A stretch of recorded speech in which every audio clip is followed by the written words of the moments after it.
In today's show, we're going to talk about gibberish.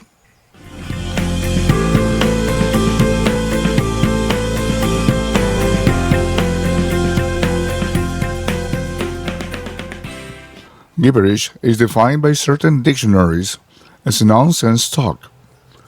But another definition of gibberish is the ability to mimic languages, even if you don't know anything about the grammar and vocabulary of the languages you pretend to speak.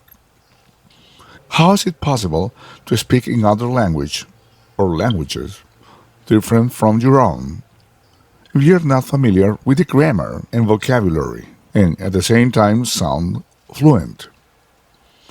The answer is by using the ability of mimicking. Mimicking is a great ability, and not everybody has this kind of gift. In matter of fact, just a few persons are able to imitate people, animals, and even languages very close to perfection.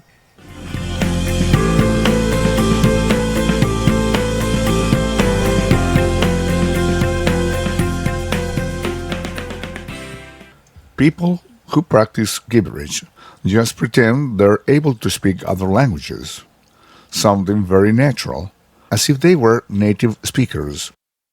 But the reality is that they can't say even a word. How is it possible? Although people who practice gibberish probably don't know, or know just a little, about the grammar and vocabulary of the languages they pretend to speak, there is something that is totally true. For sure, they are familiar enough with the sounds and intonation patterns of those languages. Being familiar with the sounds and intonation patterns of a language help us sound fluent and natural when we speak other languages different from our own. That's why gibberish gives us the sensation that people who perform it are very fluent, when the reality is that they aren't.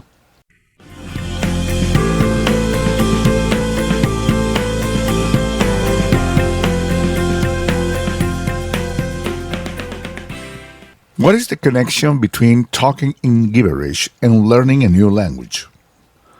We need to become little mimickers if we want to learn a new language. When we learn a new language, one of the things we need to be familiar with is the sounds and intonation patterns of the language we want to learn. This is a basic principle that we need to keep in mind. Although the ability to imitate the sounds and intonation patterns of a foreign language is rare, because not everybody has the talent naturally, with a lot of hard work, we can be able to imitate both the sounds and intonation patterns of English. Getting training just in grammar and learning a long list of words is not enough if you want to master a language. Learning English requires to understand how the intonation patterns work. Learning English demands the use of the proper sounds of English, not the ones of your mother tongue.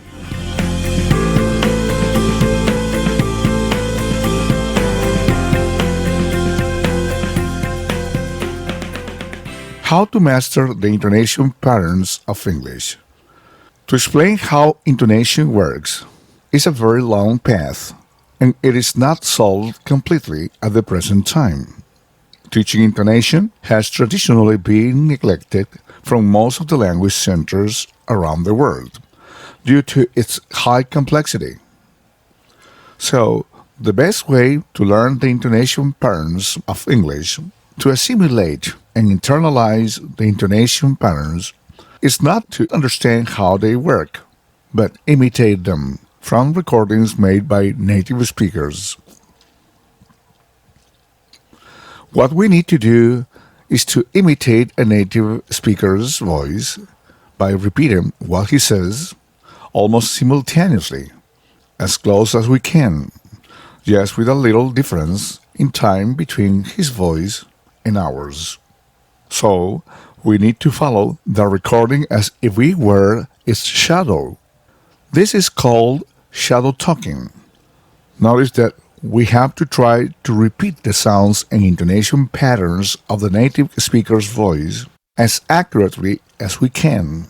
Not the words. Proper articulation of words is not important in this exercise. That's why it doesn't matter if you don't understand anything.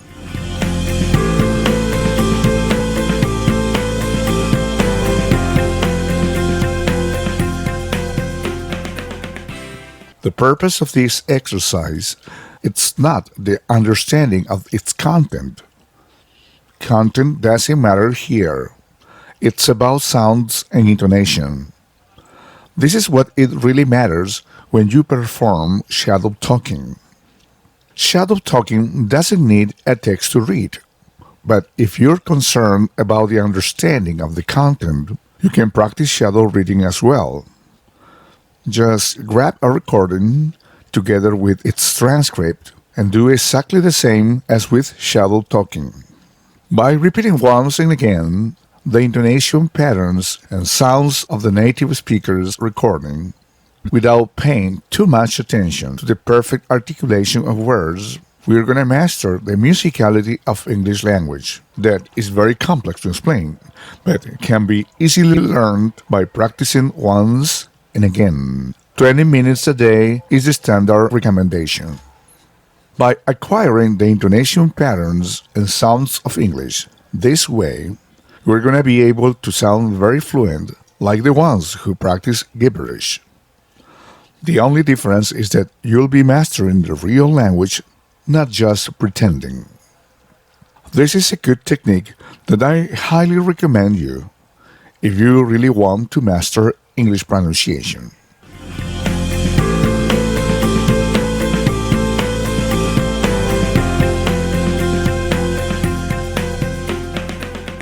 That's it for today's show. This is Say It in English Tips, sponsored by Say It in English. Your pronunciation improvement is just waiting for you.